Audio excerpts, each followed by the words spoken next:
Kapan coba terakhir kamu baca koran kayak gini? Dulu, sebelum ada internet, bahkan sebelum ada TV, orang-orang masih bergantung sama koran buat dapat berita. Setiap pagi, tukang koran bakal keliling buat nyebarin koran-koran yang isinya berita hari sebelumnya. Mulai dari perkembangan politik, skor-skor sepak bola, sampai komik harian, semuanya ada di dalam koran ini. Tapi, seiring dengan perkembangan teknologi, internet mengubah hidup masyarakat. Yang sebelumnya kita bergantung banget sama koran buat dapat informasi, tapi sekarang enggak lagi. Karena kita bergantungnya sama internet. Karena informasi dari internet ini bisa real time, alias saat itu juga bisa kita tahu beritanya. Kita bisa tahu presiden lagi di mana. Terus kita bisa tahu juga nih, klub bola kesayangan kamu menang atau enggak semalam. Atau, kalau kamu mau ketawa-ketiwi baca komik lucu, tinggal buka aja nih si smartphone ini. Buka website di internet juga bisa, dan voila! Semua informasi bisa kamu dapatkan di genggaman tangan kamu. Nggak perlu nunggu sampai besok lagi. Nah, munculnya teknologi kayak TV, internet, dan juga smartphone ini mengubah pola dan perilaku kelompok masyarakat. Ada yang positif, ada juga yang negatif. Positifnya, yaitu tadi, dengan internet, info yang kita dapat bisa lebih cepat sampai di tangan. Tapi di sisi lain, internet ini juga ngilangin lapangan pekerjaan loh. Kira-kira kapan coba terakhir kali kamu ketemu tukang koran yang keliling komplek? Udah jarang banget kan? Ya ini karena sekarang orang-orang udah beralih baca beritanya lewat si smartphone ini. Munculnya internet ini bikin adanya perubahan sosial di masyarakat. Nah, kira-kira apa aja ya fenomena perubahan sosial ini? Yuk, kita bahas.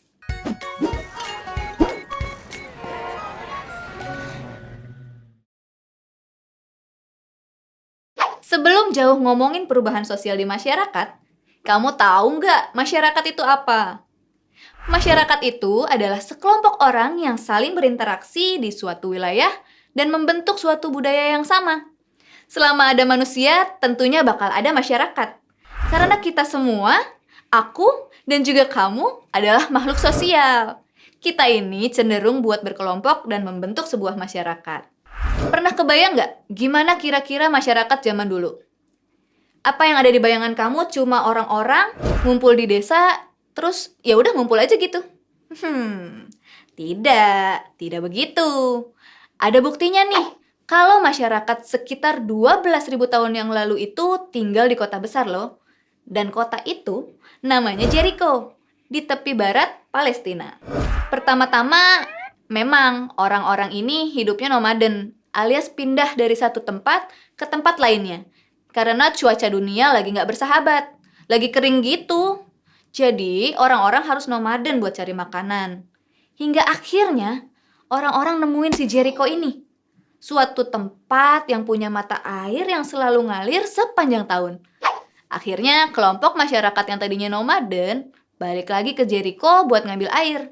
Lama-lama, jumlah kelompok yang ikutan ngambil air makin banyak.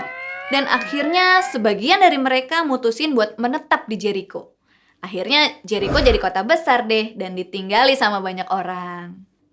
Nah, karena orangnya makin banyak juga interaksi yang terjadi di dalamnya. Ini sama nih, kayak kalau kamu lagi kumpul sama sahabat-sahabat kamu. Mungkin kamu cuma bakal berinteraksi sama 4-5 orang aja. Beda kalau lagi di kelas kan? Kamu bakal berinteraksi dengan 20-30 orang. Jumlah interaksi yang makin banyak ini bisa munculin perubahan nilai, sikap, dan perilaku di individu, kelompok, dan bahkan lembaga-lembaga yang ada di masyarakat. Sikap kamu pas lagi sama sahabat-sahabat kamu pastinya akan beda sama sikap kamu pas lagi di dalam kelas kan? Kalau misalkan kamu lagi kumpul sama sahabat, kan enak tuh. Bisa asal ceplos-ceplos ngomongin si doi. Tapi kalau lagi di kelas, karena banyak orang, kamu jadi lebih pendiam dan harus jaga omongan. Nah, perubahan sikap kita di kelompok itu yang kita sebut sebagai perubahan sosial menurut Selo Sumarjan, sosiolog asal Indonesia. Nah, Sosiolog lain juga punya pendapat nih tentang perubahan sosial. Menurut William Cockburn dan Gerhard Linsky, sosiolog asal Amerika Serikat sana, perubahan sosial ini muncul karena adanya perubahan teknologi di masyarakat. Teknologi ini berpengaruh sama kehidupan masyarakat. Di dunia, perubahan sosial karena teknologi ini terus-terusan terjadi sepanjang sejarah peradaban manusia. Dimulai dari orang-orang yang hidupnya nomaden karena bergantung sama kegiatan berburu dan meramu buat bertahan hidup, jadinya mereka disebut sebagai masyarakat berburu dan meramu. Waktu itu, teknologi yang mereka punya cuma alat yang sederhana banget, kayak kapak genggam, panah, dan macam-macam alat dari kayu dan tulang. Alat ini mereka pakai buat berburu binatang dan ngumpulin tanaman liar buat dimakan. Mereka harus hidup berpindah-pindah, karena harus ngikutin kemana hewan itu pergi alias migrasi hewan, biar mereka punya makanan yang cukup. Tapi, ini semua berubah pas mereka nemuin teknologi baru. Masyarakat nemuin teknik-teknik dan peralatan baru buat bercocok tanam dan juga berternak. Mereka mulai nanam padi dengan teknik panen dan menggembala hewan ternak. Di masa ini, masyarakatnya disebut sebagai masyarakat pastoral dan hortikultural.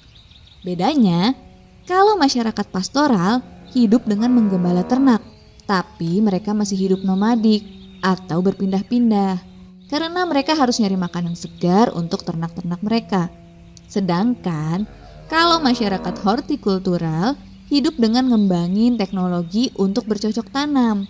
Jadi, karena sumber dayanya udah dikelola dengan baik dan kebutuhan makanan mereka juga udah cukup, akhirnya mereka berhenti deh hidup nomaden dan mulai menetap di tempat yang mereka pilih. Pas masyarakat menetap, tentunya makin banyak orang dalam masyarakat itu. Nah, karena makin banyak orang, makin perlu banyak makanan juga kan? Jadi mereka lanjut ngembangin teknologi baru dengan ngegabungin tenaga manusia dan juga hewan. Misalnya, kerbau buat bajak sawah, dan juga kuda buat narik gerobak, atau biasanya dikenal dengan pedati.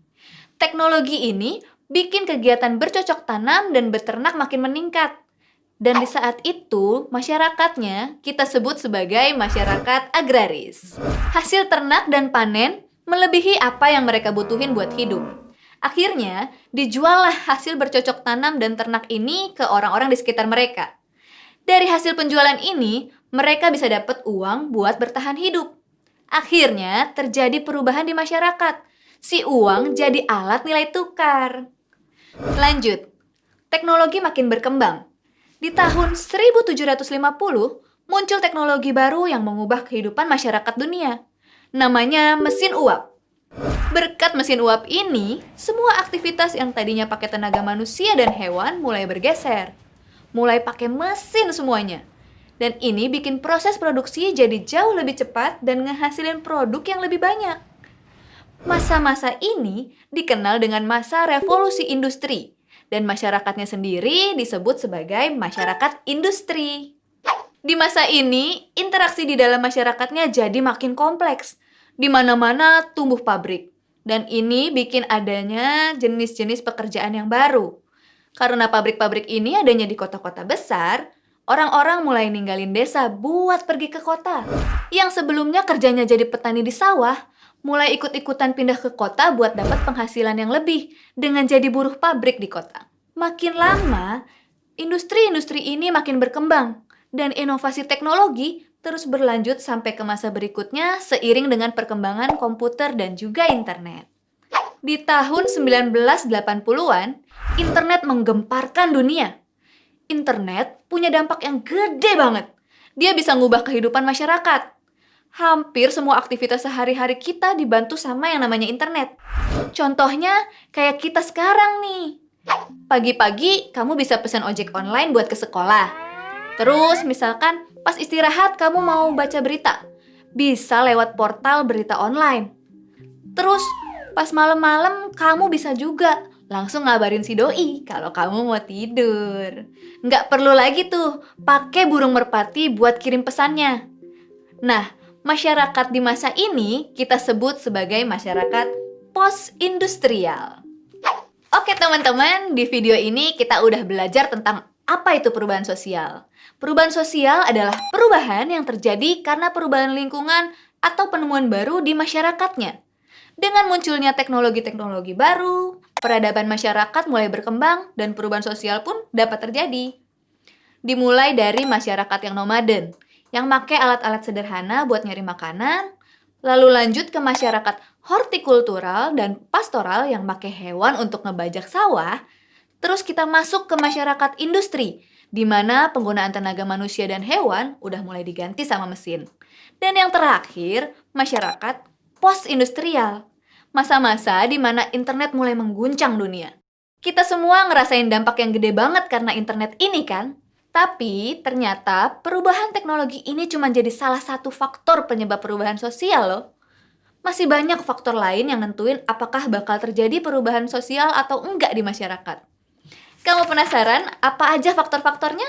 Sabar, kita akan bahas itu di video selanjutnya. Nah, kalau kamu mau ngulang materi ini, kamu bisa klik timestamp yang ada di bawah video ini ya. Oke, segitu dulu sama aku. Sampai jumpa lagi di video selanjutnya. Ciao!